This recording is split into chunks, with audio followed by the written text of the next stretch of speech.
राजस्थान के इतिहास के पन्नों में अनेक प्रेम कथाओं का वर्णन मिलता है, लेकिन आज मैं आपको महेंद्र और मूमल की वो सच्ची कहानी सुनाने जा रहा हूँ जिसको सुनकर कई दिनों तक इस कहानी को आप भूल नहीं पाओगे। ये कहानी राजस्थानी नहीं, पूरे भारत में वर्णित प्रेम कहानियों में से सबसे अधिक प्रसिद्ध कहानी है। तो आप इस वीडियो में आखिर तक इस सच्ची कहानी में मेरे साथ बने रहिएगा। और ये वो सच्ची कहानी है जो आपके शरीर में सिरहन पैदा कर सकती है। शुरुआत होती है राजस्थान के पश्चिम क्षेत्र में बसे अमरकोट से, जो वर्तमान में पाकिस्तान में स्थित है। उस वक्त इस अमरकोट का शासन था राजकुमार महेंद्र, जो बड़ा ही पराक्रमी राजा होने के साथ दिखने में ऊंची लंबी कदकाठी का बड़ा ही सुंदर राजकुमार था, जिसके चेहरे पे सुंदरता का एक अलग ही तेज था। और इसी सुंदरता ने शायद इस वेद्या को ने जन्म दिया, जो इतनी दुखदायक थी कि इसके बारे में लिखने वक्त शायद इतिहासकारों के भी हाथ कांप उठे होंगे। दरअसल दोस्तों, एक दिन महेंद्र अपने बहनोई हमीर जडेजा, जो गुजरात का शासन था, उसके साथ शिकार पर जाता है। लेकिन आज महेंद्र ने ठान रखा था कि वो आज खरगोश का शिकार करेंगे। तो इस खरगोश की तलाश में महेंद्र और उसका भनोई हमीर जडेजा निकल पड़ते हैं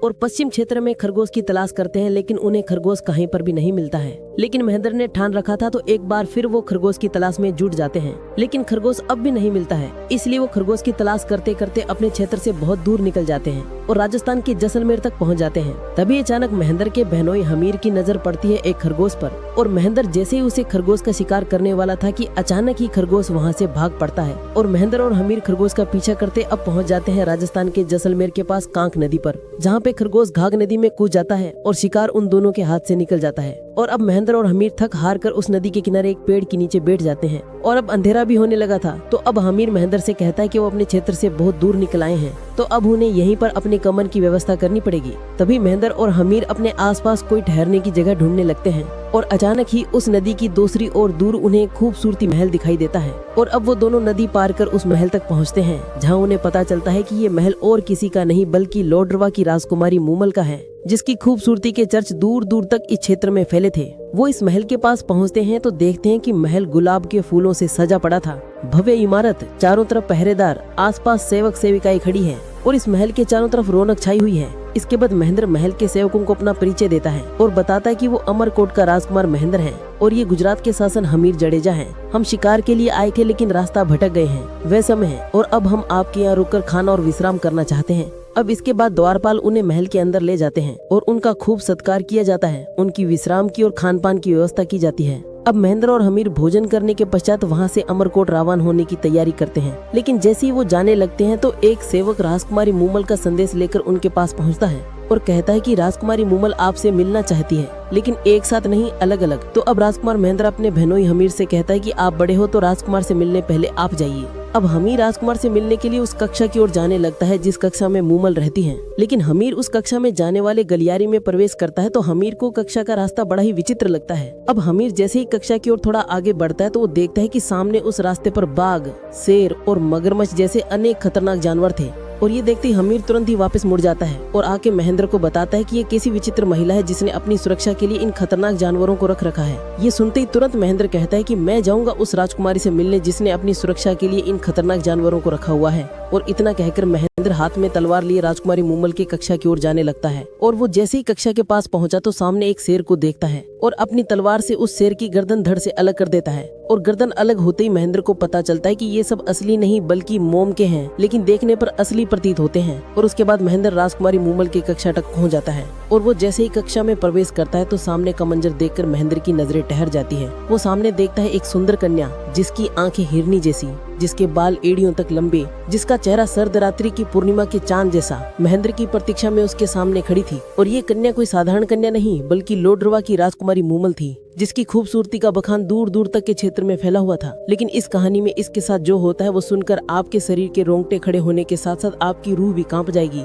इसके बाद उस कक्षा में खड़े महेंद्र की नजरें मूमल से हटी नहीं रही थी। वो उसे देखकर अभिभूत हो जाता है। मूमल इतनी आकर्षित थी कि महेंद्र मूमल पे घायल हो जाता है और इधर मूमल भी इस ऊंची कदकाठी के सुंदर नवयुवक को देखकर उसे आकर्षित हो जाती है और पहली मुलाकात में दोनों को आपस में प्रेम हो जाता है। अब इसके बाद मूमल और महेंद्र बातें करने लगते हैं और मूमल और महेंद्र बातों में इतना खो जाते हैं कि उन्हें पता ही नहीं चलता कि कब रात बीत गई। और अब अगली सुबह जो महेंद्र राजकुमारी मूमल से अमरकोट जाने की इजाजत मांगता है तो मूमल महेंद्र को रोकती है और मूमल ने महेंद्र के सामने अपने विवाह का प्रस्ताव रख देती है। और इतना सुनते ही महेंद्र कहता है कि वो इस प्रस्ताव को स्वीकार नहीं कर सकता क्योंकि महेंद्र के पहले से 4 रानियां हैं। लेकिन अब भी दोनों एक दूसरे से बिछड़ना नहीं चाहते थे।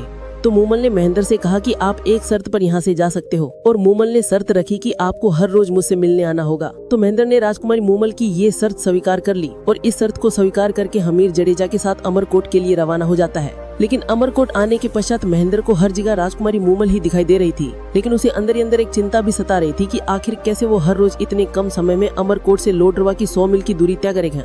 लेकिन उसने राजकुमारी मूमल को वचन दे दिया था, तो वो उस वचन को भी नहीं तोड़ सकता था। और इसी चिंता के साथ वो पहुंच जाता है एक ऊंट बालक के पास और उसे कहता है कि क्या कोई ऐसा ऊंट है जो शाम ढलने के बाद उसे जैसलमेर लोडरवा पहुंचा दे और सुबह होने से पहले वापस अमरकोट छोड़ दे। इस बात पर ऊंट पालक राजकुमार महेंद्र को अपना सबसे तेज चलने वाला चीतल नामक ऊंट दे देता है और अब इस तेज रफ्तार ऊंट चीतल पर सवार होकर रोज रात महेंद्र मूमल के पास मिलने जाता और सुबह होते ही वापस अमरकोट पहुंच जाता। और लगभग 8 महीने तक ऐसा ही सिलसिला चलता रहा। रोज रात महेंद्र मूमल के पास जाता और सुबह होने से पहले वापस अमरकोट पहुंच जाता और अपने इसमें बिना किसी को बताए जाकर सो जाता। अब दोस्तों धीरे धीरे महेंद्र की सभी रानियों को शक होने लगता है, तो एक दिन सभी रानियां मिलकर सबसे छोटी रानी के पास जाती है और महेंद्र के हर रात गायब होने का कारण पूछती है, क्योंकि महेंद्र पिछले 8 महीने से अपनी रानियों को समय नहीं दे पा रहा था और इसी बात ने उन रानियों को शक पैदा कर दिया था।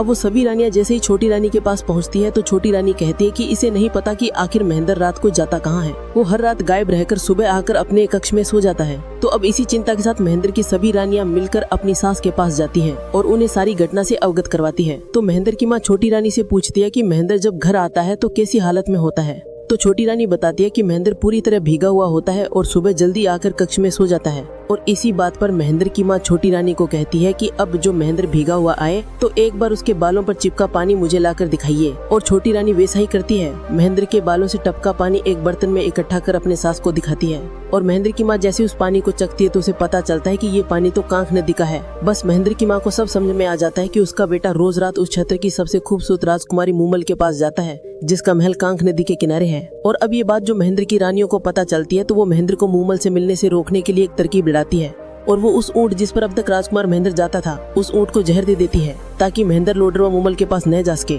अगले दिन जो महेंद्र चीतल के पास जाता है तो वो देखता है कि उसका ऊंट चीतल मरा पड़ा है और ये देखकर महेंद्र चिंतित हो उठता है और वो सोच में पड़ जाता है कि अब वह मूमल के पास हर रोज कैसे जाएगा। और इसी चिंता के साथ एक बार फिर वो उस ऊंट बालक के पास जाता है और वो ऊंट बालक के पास जाकर चीतल जैसे ही ऊंट की मांग करता है जो उसे चीतल की भांति लोडरवा पहुंचा दे और उसी रात उसे वापस अमरकोट ले आए।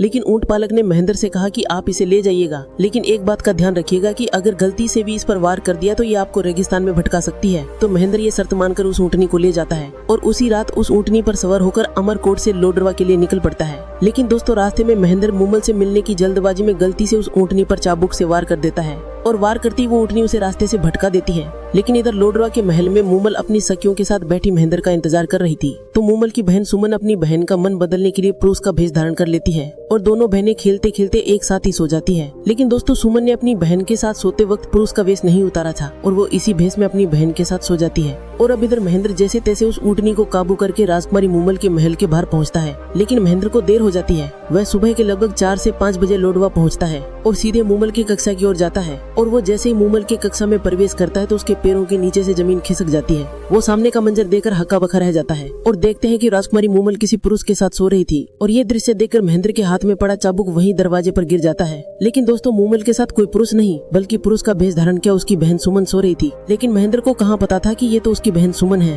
महेंद्र तो कक्षा के दरवाजे के पास खड़ा ये दृश्य देखकर बहुत दुखी होता है और अब वह पूरी तरह से टूट गया था और तुरंत ही वहाँ से मुलाकात किए बिना अमरकोट की ओर रवाना हो जाता है। अब सुबह जब मूमल उठती है तो वह अपनी कक्षा के बाहर महेंद्र का चाबुक देखती है और अचानक चौंकती है कि रात को महेंद्र आया तो था लेकिन बिना मिले वापस कैसे चला गया। तो मूमल को लगा शायद महेंद्र सुमन को कोई गैर पुरुष समझ बैठा था जिस वजह से शायद वह नाराज होकर मुझसे मिले बगैर चला गया। इधर महेंद्र अमरकोट पहुंचने के बाद मूमल के प्रति हीन भावना पैदा हो गई। वह जितना मूमल से प्रेम करता था उतनी नफरत करने लगा और धीरे धीरे उसकी नफरत इतनी बढ़ गई कि महेंद्र ने अब ठान लिया कि वो अब कभी मूमल से नहीं मिलेगा। लेकिन दोस्तों आगे जो इनके साथ होता है वो बड़ा ही भयानक था, बड़ा ही दुखदायक था। अब इधर मूमल महेंद्र के इंतजार में महल के दरवाजे पर अपनी नजरें बिछाई महेंद्र का इंतजार करती, लेकिन महेंद्र इस दिन के बाद कभी लोडरवा नहीं पहुंचा और अपनी रानियों के साथ अमरकोट में समय व्यतीत करने लगा। अब धीरे धीरे समय बीता है लेकिन अब भी मूमल लोडरवा में महेंद्र का इंतजार कर रही थी और मूमल की इसी चिंता के चलते उसकी खूबसूरती में ढाल होती गई। अब इसमें कई बार मूमल ने राजकुमार महेंद्र को खत भेजे लेकिन ये खत कभी महेंद्र तक पहुंचे नहीं पाए। ये खत महेंद्र की रानियों तक ही सीमित रह गई और काफी समय बीतने के पश्चात राजकुमारी मूमल के सब्र की सीमा टूट जाती है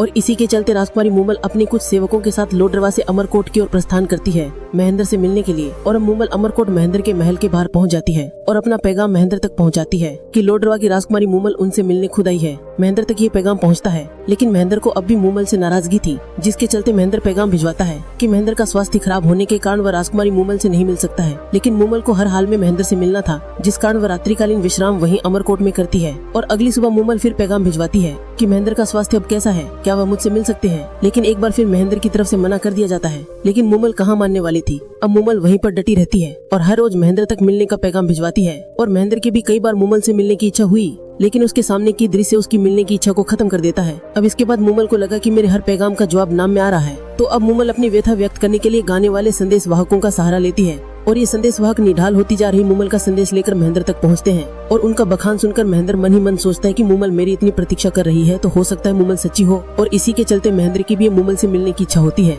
लेकिन महेंद्र उसे मिलने से पहले अपने विचलित मन से मूमल की आखिरी परीक्षा लेना चाहता है। अब महेंद्र एक दरबारी को बुलाता है और मूमल तक एक पैगाम भिजवाता है। महेंद्र दरबारी से कहता है कि तुम राजकुमारी मूमल को जाकर बोलो कि रात को महेंद्र को काले नाग ने डस लिया है, जिसके चलते महेंद्र की मृत्यु हो गई। और अब अगली ही सुबह महेंद्र का दरबारी भागकर उस स्थान पर पहुंचता है जहां पर मूमल डेरा लगाए बैठी थी। और दरबारी मूमल से रोते हुए कहता है कि बड़ी ही दुख भरी खबर है कि कल रात राजकुमार महेंद्र को काल नाग ने डस लिया है, जिस कारण राजकुमार महेंद्र की मौत हो गई। और जैसे ये शब्द राजकुमारी मूमल के कानों में पड़ते हैं, वैसे ही लोदरवा की राजकुमारी मूमल, जो अपनी खूबसूरती और हंसमुख स्वभाव के कारण पूरे क्षेत्र में प्रसिद्ध थी, वे बात सुनते ही जमीन पर गिर जाती है। और राजकुमारी मूमल को ये खबर सुनकर इतना बड़ा धक्का लगता है कि राजकुमारी मूमल वहीं पर अपने प्राण त्याग देती है। और दोस्तों, ये बड़ा ही दुखदायक था और वहां आसपास खड़े लोगों की आंखों में आंसू आ जाते हैं। और इसके बाद जब महेंद्र तक ये खबर पहुंचती है कि राजकुमारी मूमल, जो आपसे इतना प्रेम करती थी, उसको जब आपकी मौत की खबर लगी तो वहीं पर उसने अपने प्राण त्याग दिए। तो दोस्तों, ये खबर सुनकर राजकुमार महेंद्र को भी सदमा लगता है कि उसकी एक परीक्षा के चलते उसको अपने प्राणों से भी ज्यादा चाहने वाली राजकुमारी मूमल ने अपने प्राण त्याग दिए। तो ये सोच सोचकर राजकुमार महेंद्र भी मूमल के लिए पागल हो जाता है। और पागल होने के कारण कुछ ही समय में राजकुमार महेंद्र भी मूमल की याद में अपने प्राण त्याग देता है। तो दोस्तों, ये थी राजस्थान की उस सच्ची प्रेम कथा जिसको वर्णन करते वक्त शायद इतिहासकारों की भी आंखें नम हो गई होगी। और दोस्तों, आज महेंद्र मूमल की दुख भरी प्रेम कहानी जैसलमेर के पास बने मूमल महल की दीवारें बयां करती है। तो दोस्तों, मिलता हूं एक नई कहानी के साथ। तब तक के लिए अपना ख्याल रखिएगा और अपने चैनल को सब्सक्राइब नहीं किया तो कर लीजिए। धन्यवाद।